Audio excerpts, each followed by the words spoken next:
So, two very big things, Tom. The Country Fire Service has warned us to be vigilant over the next day or two just because of controlled burnouts and elevated fire risk. So, pretty much... Yes, I did see this. It's weird because, we've had such hit and miss cold days, things like that. So, it is weird that we are at a fire risk. But over the last 2 days, we had 11 sort of burnout fires getting a little bit out of control on Monday and 9 on Tuesday. So they're just asking with, higher temperatures today on Wednesday and northerly winds to be a bit careful and plan any burnouts with caution, stuff like that. Yeah, okay. And other than that, in SA News, Tom, we're keeping this very short, but in SA News, it's very exciting. The Velo Adelaide 500 have announced who will be playing their headline acts. You! And who's that going to be? Very excited. We got Cold Chisel. Oh, great it's stuff. going to be huge. So, Cold Chisel, Jimmy Barnes. Jimmy Barnes will be leading the troops into Adelaide Velo 500. He will be doing that on the Sunday, November 17th. He'll be followed by the Cruel Sea and Super Jesus for that whole day. Yeah, okay. And then the other act, it gets even better. We got Neil Finn commanding Crowded House. Hey now, don't dream. Oh. This is going to be huge. It's great. I mean, considering last year we had Robbie Williams, which was awesome, but we only had just him we had other bands and stuff, but these feel like two iconic Australian acts all in the one, so we're pretty lucky to get that. So Crowded House will do the Saturday on the 16th, the day before Cold Chisel, 2 years after they did Harvest Rock Festival, so everyone's very keen to see both of those acts. Yeah, absolutely. Doesn't get better than that. Does not get better than that. God, I cannot wait to get my tickets now for the Adelaide Velo 500. Nah, I'm so keen, especially when there were rumours that Drake was going to do it. Yeah. Very keen. Very keen to see some... Much more keen. Some local Aussies. Tom, being an animal lover, it sometimes can go a little bit too far, and it's exactly what's happened to this guy. Yeah, right. Well, what's he doing? He's gone into the jungle and because this could go either way. Yeah. An animal lover, he's gone too far, he's headed into the jungle. Where is this story going? We either hit the dump button now or risk our jobs forever.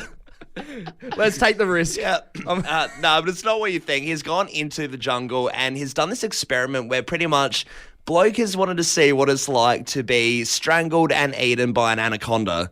Oh, so okay. Not the most fun thing you want to do on your weekend. Is he wearing fully leather as well? Yeah. He whipped the snake a little bit. Chains and whips exciting. Yeah. He's been desensitized to what he does with his wife. He needs to up the ante a bit. Try it out with a constricting anaconda. He's got a zipper across his mouth.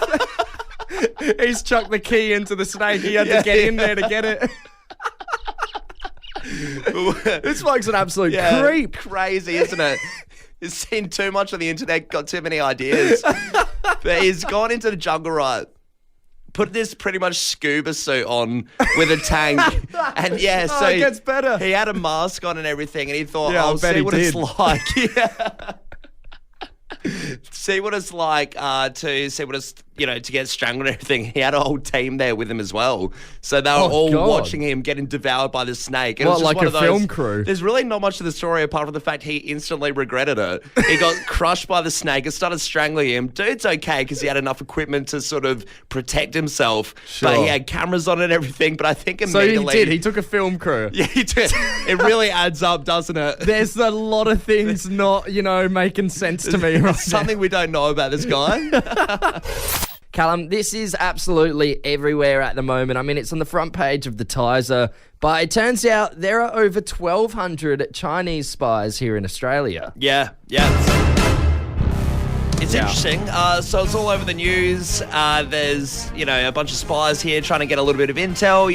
It's all related to the submarines, our warfare, things like that. Yes, our submarines that won't be ready for 50-odd years? It's a bit of a weird mission to be sent to because there's a bit of a delay. Yes, but this has all been confirmed by a former Chinese spy. He goes by the name of Eric. That's all we've got, right, Eric. Okay. Eric is a very... Eric the Spy. Eric's a very tame name for, It's no James Bond. No, it doesn't have a cool, suave kind of nature to it, does it?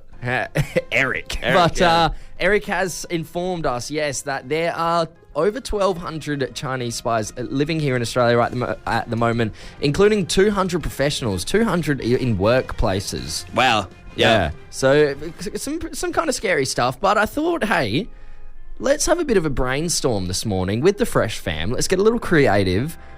What kind of things can we make up? What misinformation, I guess you could say, can we spread on this show for these Chinese spies to report back on? Yeah, exactly right. It's a brainstorm. We want to give them a bunch of information that is completely false, maybe SA related, things that, you commonly see around here that just throws them off the scent a little bit. Yeah, now I'm thinking like common myths about Australia, like, the common one where everyone thinks that we ride to work and schools on kangaroos. Sure. Yeah. So I'm thinking like that. Let's get some more myths like that going around. We're going to open up the text line and we want to know, Adelaide, how can we throw off the spies? What kind of myths can we make up right now? How about we host all of our military meetings in the Darrenberg Cube? No one will suspect it. It's kind of out the way. And we have a lot of pissed idiots that go there. I see. It's our Pentagon. It's a lot of young people going and getting a little bit tipsy, so they won't suspect anything. They'd be like, "Oh, it's just for young people. We're having a bit of wine. It's all a bit of good fun." To the Cube. They have a restaurant. No one's expecting the Cube. Yeah, I mean, what about we just start saying everyone here drinks out of shoes? Yeah. Glasses? Yeah. What's a glass? No, glasses just aren't a thing. Yeah, I've got 2 on my feet. Put all the spies off. If a suave James Bond-like person wants to come over and have a martini, finds out that we only drink Bring your best shoes. Beer out of shoes, they'll completely abort that mission. Somebody texted in saying, we have a base on the moon and our submarine program is actually a decoy for the moon-based resupply missions. That's why you never see any progress on the submarines. Good one, and good explanation for the progress on the submarines too. Yes, absolutely. Now, look, we don't want to draw too much attention to ourselves, so we're gonna phrase it sort of like we're just at the pub, just catching up with some old mates at the pub. Exactly right, and this is one of those situations that if we did have a spy in the pub and they're drinking a drink off in the corner and they overhear what we say, this is to completely throw them off. Yes, so let's meet our first mate. We've got a couple mates meeting us at the pub. Our first mate is Ebony. Ebony from Galway South. Welcome to the pub. How are you going? How you been? Got any news for us? I'm good, thank you. How are you? Good. So thanks. what's up? What's been happening? The coffee is an iced coffee in the coffee. Okay, so The coffee in iced coffee isn't not actually coffee. Jeez. Right, okay, that's interesting. Yeah, That is interesting. What is it, Ebony? Do you know? No, I got no clue. Well, No, it's that's a bit of a good talking information point. though. It's definitely a bit of information there that could throw someone off the scent. So Yeah, I do like that, Ebony. No coffee and iced coffee. All right, That's hey, a bombshell. All right, Jeremy Clarkson. Hey, our second mate's about to roll up to the pub. So here we got Garth in Athelstone. Tell us what's the goss? Hey, yeah, there is a race of underground mole people living under Norwood. Oh, a race of underground mole people. What could you say? Kind of like a secret army that Adelaide might be building up. That's right, and they're targeting China. Right. Oh, Okay. And who's training the mole people? I don't know. Master You know? Splinter, I reckon. Someone in the tunnels. If I had to put my money on anyone. Hey, Garth, thanks for stopping by the pub with us this morning. I think we got one more mate rocking up to the pub, don't we? Yeah. Let's go to Troy and Elizabeth. Tell us. Troy, What's, all the way what's down happening? from Elizabeth. Thanks for coming and meeting us at the pub. What's the news? What you got for us? Yeah, hey guys. I heard that they're training kangaroos as fighters. They're going to end up looking like Arnold Schwarzenegger. Right. Okay. Beefed up kangaroos. Ready I to- reckon a few of them already do, Troy. I think we're actually pretty good, aren't we? So how jacked are these kangaroos? Because I haven't seen them yet. Are they? Because it'd be under closed doors kind of thing. Like, are they pretty big already? Oh, yeah. If you actually Google ripped kangaroo photo, you'll see heaps of examples of the escaped ones. Oh, escape ones. Right. So So between these jacked kangaroos, the underground mole people, and I think we figured out what isn't coffee. yeah, I mean, I think our army's pretty set. Everyone can put their feet up, right? Yeah. Take a chill pill, relax. We're fine. We're doing just fine here. Laziness has got the better of me. recently. Laziness. Yeah, it Jeez. has. Yeah, so This is new.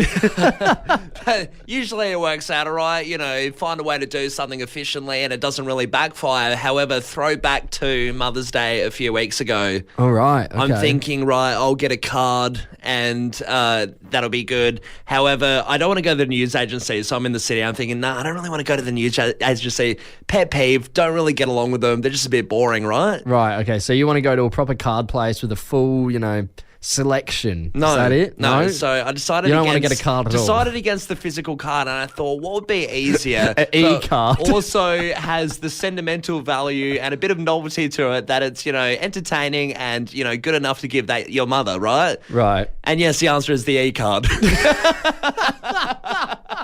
Yeah, nail on the head. A lot of people don't know about the e-card, but the e-card is a saviour when you don't want to go to the news it's agency. not. I was joking.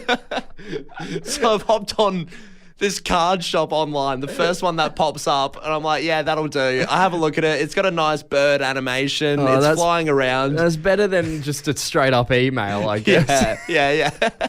With Yeah. a Word document No. attached. So it's got an animation and a picture on it, and it sort of forms the sentences for you and does like the fonts and everything like Right, that. so it writes the card for No, you. you put in like a few things of your own. Yeah. And then it Some keywords. It just, yeah. Then AI spits out a message. The usual love, mum, from Callum. You do the rest. Now, Thanks. does your mum know about this yet? Or is this Yeah, so I gave it to her on Mother's Day. Okay. So shot it Does off she to know her. that that AI has basically written it and Well, it you hasn't didn't written that. I it did actually. sounds like you no, kind I- of ran out the time I to... did actually write a note in there, but she doesn't know that I ran out of time with the news agency and stuff like that. However, yes, send the e-card off to her. It's all good. It has the nice animation, very fun stuff. What the problem is that I've now been scammed $80. $80? $80. How'd you get scammed? It's crazy, isn't it? What, Who gets scammed these days? you. Apparently. So you, $80. a 24-year-old has been scammed Yeah. by this card company. Oh, everyone in their 20s, it's embarrassing when you get scammed because you think, I should know better. I've been around the internet, the age of the internet for a long enough time it's all not you to hear get about, scammed. Yeah, you figure out the ways how not to be scammed, especially when you're growing up with all this technology and all these people ringing up. So what happened, it pretty much says you'll pay $4 a month for the e-card service, Right. which is fine. I'll have it for a month so I can get this card for Mother's Day, then I'll cancel it. Yeah. Whacked out $80. How many months So did it? what an expensive Mother's Day. Should have just ditched the card and given her a good present like wine and chocolate for $80. Tom, it's pretty interesting as we get older, you start to realise your vocabulary goes a little bit different. You start to say different words. Gets and the outdated. words, and the words that you used to say, either you're trying to still use them and you get laughed at, or you've completely boycotted them. Yeah, and there's so many words that come and go, especially when it comes to slang. Yeah, it's 100%. And I think these slang words really last, in those periods of, 5-10 years while you're in high school, and it shifts with the generations. And, we do want to wind back the clock a little bit and get a little glimpse, a little bit of an insight into what slang should we bring back. Yes, we're going to open up the text line in just a moment. What's some wind-back slang that maybe we should bring back? And if you do get involved, we've got a family pass to Garfield, all thanks to Palace Nova Cinemas. Check out their East End and Prospect locations now. You can win yourself that family pass just by texting in some old wind-back slang words we should bring back. I mean, do you get laughed at when you're with your mates and you say, one of them says, do you want a beer? And you turn around and say, that would be rad. And they all laugh at you.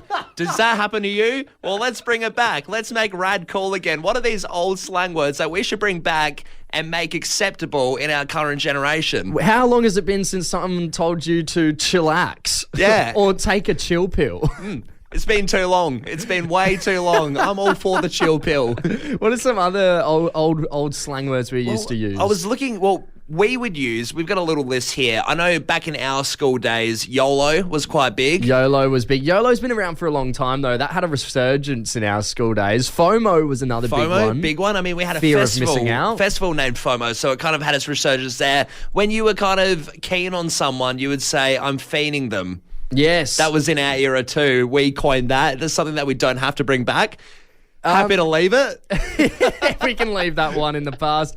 We have a full board of calls right do. now. Let's jump straight into it. Cara, Glenelg North. Tell us, what is your word Hello. you would like to bring back, Cara? I want to bring back something really, really positive, which is bodacious. Bodacious. Right. Can you use it in a I sentence, feel like we're at a Cara? spelling bee. Yeah, can you use it? Oh, yo, that way we last weekend was totally bodacious. Sick. I think I could get around bodacious. I could like it. Yeah. So it's endearing. It's meant to say you're excited. You use it for a party sense. Is that right, Cara? Yeah, it's just a really happy word that you're excited something awesome happened to you. Awesome. Love the positivity. Getting around it. I like bodacious. I think we can bring that back. Hey, Hayley in Evanston Park, good morning to you. What slang word should we bring back? I don't know if it needs to be brought back, but I remember when I was in high school and people would use the word tuning, like when they're flirting with somebody.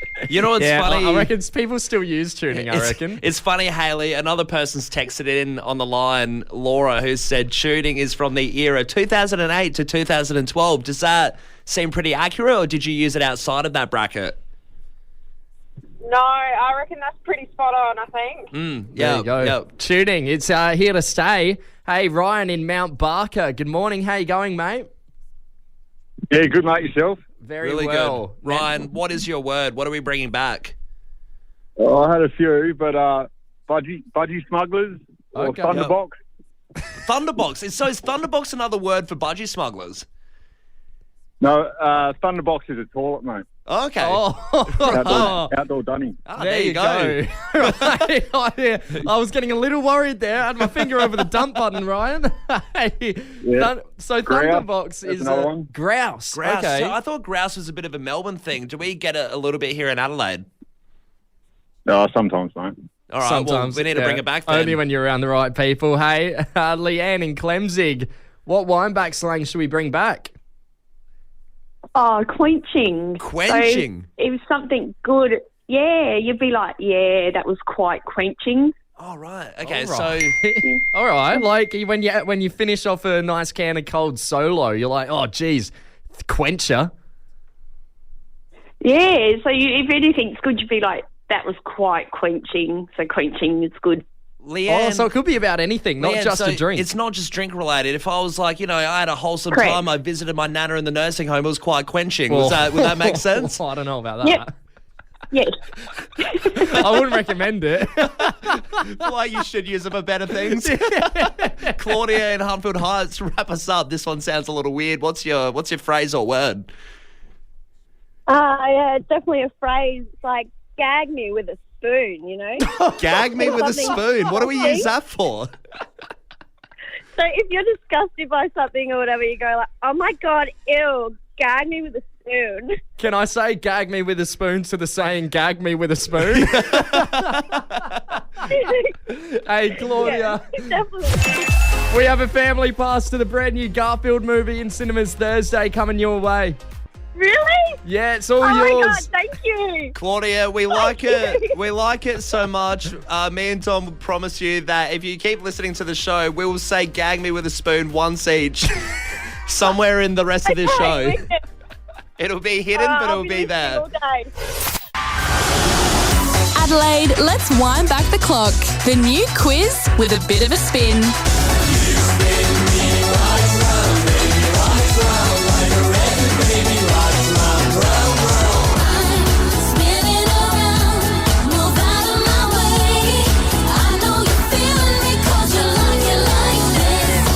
It's Wheelie Windback Wednesday with Tom and Callum on Fresh 92.7. That's it. It's Adelaide's favourite quiz game. It's Wheelie Windback Wednesday, where we spin you through the decades from the 90s all the way up to the 2020s with our official wheel spinner, Steph. Hello.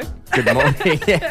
Good morning, Steph. Steph, now you've been our wheel spinner for the last few weeks. You haven't got carpal tunnel syndrome or anything? Not yet, but I might have to switch to my left arm because my right's getting a little tender. Right, okay. Well, there's you been go. some heavy spins around, and we need that because we need to land on a specific decade to quiz our Fresh fam, who are going to win $50 if they get all three questions right. That's right. And our first contestant this morning is Alicia from Redwood Park. Alicia, good morning. How are you going? Good morning. I am good. Good morning. Now, Alicia, you're starting us off. Are you pretty confident? Is there a decade that you love more than the other ones? To be honest, 90 would probably be my go-to. 90s? But look, I'm just going to do my best. All right. All right. Well, Alicia, best of luck. We'll get our official wheel spinner, Steph. Getting ready. Hand is on the wheel. Spin that wheel. Wow. Oh, it's a big spin again. Hey, we're on the Alicia, the 90s. Yes! Let's get it. Hey, this is your wheelhouse. Excuse the pun, Alicia. Alicia, we've already answered one question for you, so you just need to get 2 questions correct, and you could be taking home the $50. How easy does that sound? It's all right. I've known the Barney question anyway, so let's just count that. All right. First question for you, Alicia.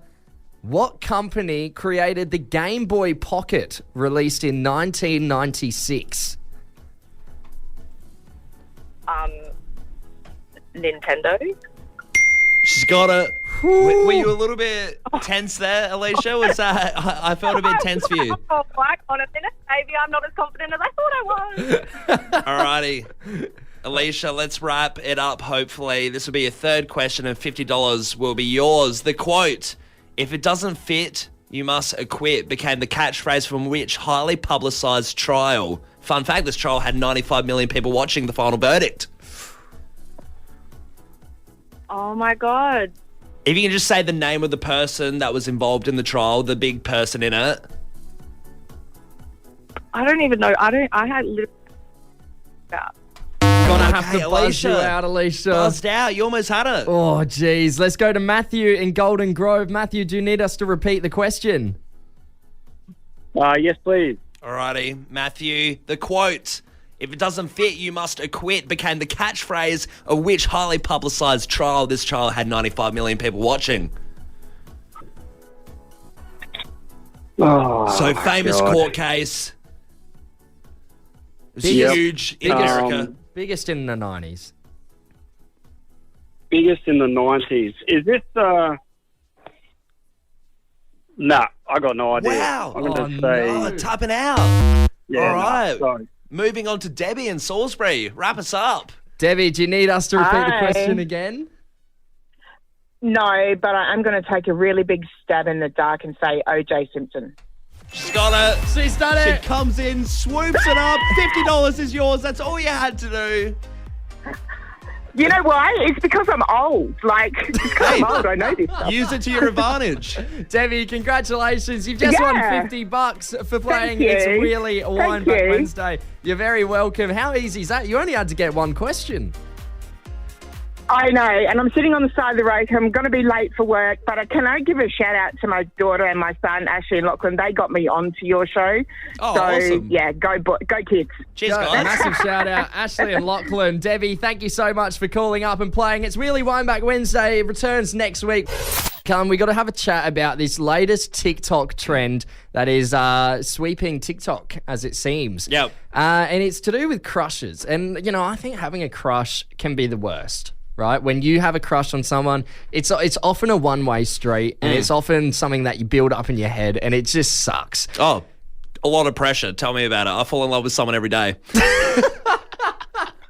Happens all the time, you know? Yeah, and then when you do, right, you try and do all these different things to impress them, which like often will most of the time leave yourself and others cringing. Yeah, right, yeah. At these things you're trying to do to impress your crush. Especially when you have a lot of mates on the scene and you drop the ball, you reveal that, you know, you got a crush on this one person, all your mates are watching, they're gawking at you, so any little slip up, there is, you know, an amount of pressure, right? Yeah, so this TikTok trend, there's been a bunch of examples collated on a couple different websites that we've grabbed, but basically it pops up with this person looking straight down the barrel of the camera, and it comes up with some text that says like, I remember when my crush said he/she